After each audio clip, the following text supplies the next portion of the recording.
माझ्या कुंडीतली झाडं आहेत ना, पहिल्यासारखी अशी टवटवीत दिसत नाही आहेत. औषध फवारून झालं, सगळं झालं, तरी फुलं काही येत नाही आहे. काय बिघडलंय काय माहिती. देवपूजा करून झाली. आज शनिवार असल्यामुळे दोन्ही मुलींना सुट्ट्या होत्या. त्यामुळे मग सकाळची गडबड अशी नव्हती, पण नाश्त्याची घाई होती. नाश्त्याला काहीच केलं नव्हतं. म्हटलं डायरेक्ट जेवायलाच बसावं. तर भाजीसाठी काहीच नव्हतं. मग काय करायचं, तर मुगाच्या डाळीचा डाळ कांदा करायचं ठरलं. कांदा वगैरे फ्राय करून घेतला, छान कडकडीत अशी फोडणी दिली. त्यानंतर तिखट टाकलं, आलं लसूण पेस्ट थोडीशी टाकली, एक टोमॅटो चिरून टाकला, त्याला पण चांगलं तेल सुटू दिलं आणि मग एक तासाभरापूर्वी डाळ भिजत घातली होती.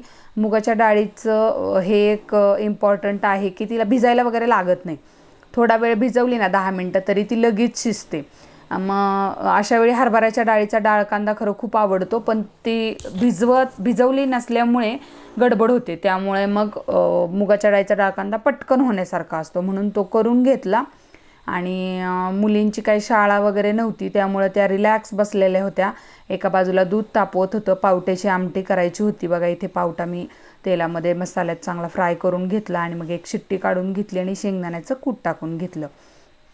तर पातळ रश्श्याची आमटी केली होती पावट्याची, आणि सुका डाळ कांदा होता. कणिक मळून घेतली, चपात्या वगैरे करून घ्यायच्या होत्या. तर मुली इथे बाहेर बघा फ्रूट खात बसलेल्या. ह्या दोघी फ्रेंड्स आहेत, शर्वीची फ्रेंड आहे ही अन्वी म्हणून. तर चपात्या वगैरे करून घेतल्या. आणि मी काय करते, इथे एक आयडिया सांगते मी तुम्हाला. जेव्हा मुलं आहेत ना, चपात्या खायचा कंटाळा करतात ना, त्यावेळेस ही आयडिया मी करते. शर्वीचं खाण्याच्या बाबतीत काही नसतं, पण सावलीचं म्हणजे ती टी व्ही किंवा मोबाईल बघत बसली ना, तर जवळजवळ आमचं जेवणं उरकून भांडी वगैरे सगळे आत आणून घासून होतात, तरी तिची एकच चपाती खाऊन होते. म्हणून मग मी काय करते, ती एकच चपाती खाते ना, मग 2 चपातीचा उंडा घेते आणि एकच जाड चपाती लाटते तिला. म्हणजे तिच्या पोटात ॲटलिस्ट 1.5 चपाती तरी जाते. कारण ती काय करते, एका चपातीतलं पण अर्धा तुकडा किंवा पाव तुकडा बाजूला काढून ठेवते. अशी तर सावली आहे आमची.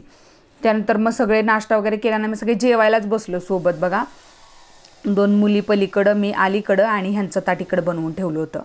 तर त्यांना भाकरी खायची होती, रात्रीची शिल्लक होती, मी ती गरम करून दिली. आणि काय काय केलं आहे मी जेवायला आज बघा. हा डाळ कांदा मगाशी दाखवलेला मुगाच्या डाळीचा, तो पण वाढला आहे मुलींना थोडा थोडा. ह्या चपात्या आहेत, गरम गरम केल्या, ताटात वाढल्यात बाकीच्या मुलींना. आणि पावट्याची आमटी केली. मी हल्ली आहे ना भाज्या एकदम कमी करते. काय होतं, सकाळचं राहिलेली भाजी संध्याकाळी खायला नको म्हणतात म्हणजे सगळेच. म्हणून मग इतकी मोजून करायची ना वाटीने अगदी, की आत्तापुरतीच झाली पाहिजे एवढीच करायची. ही ताट घेण्यावरनं भांडणं चालली होती दोघींची. ते खणाचं जे ताट आहे ना, ते एकच आहे माझ्याकडं, आणि ते पण कोणाचं आलं आहे माझ्याकडे मला माहीत नाही. बहुतेक आईकडनं भांडी आणली, त्यातनं आलं असेल एखादं. तर त्या ताटासाठी भांडणं चालू असतात यांची.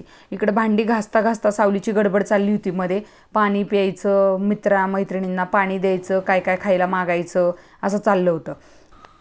जेवण झाल्यानंतर मी खरं बाहेर जाऊन आले. काम होतं माझं एक, तर तेवढं करून आले. मला बाहेरच्या पण ऑर्डर्स असतात ना फेशियलच्या वगैरे, तर मग ती पण ऑर्डर होती, तर ती मी जाऊन करून आले. आणि मग त्यानंतर ही भांडी वगैरे घासायला थांबले. ऑर्डर असल्या ना आमच्या की लवकर जाऊन आलं ना की मला पण जरा बरं पडतं. कारण रात्रीचं मग खूप लेट झालं की मुलींपाशी पण कोण नसतं.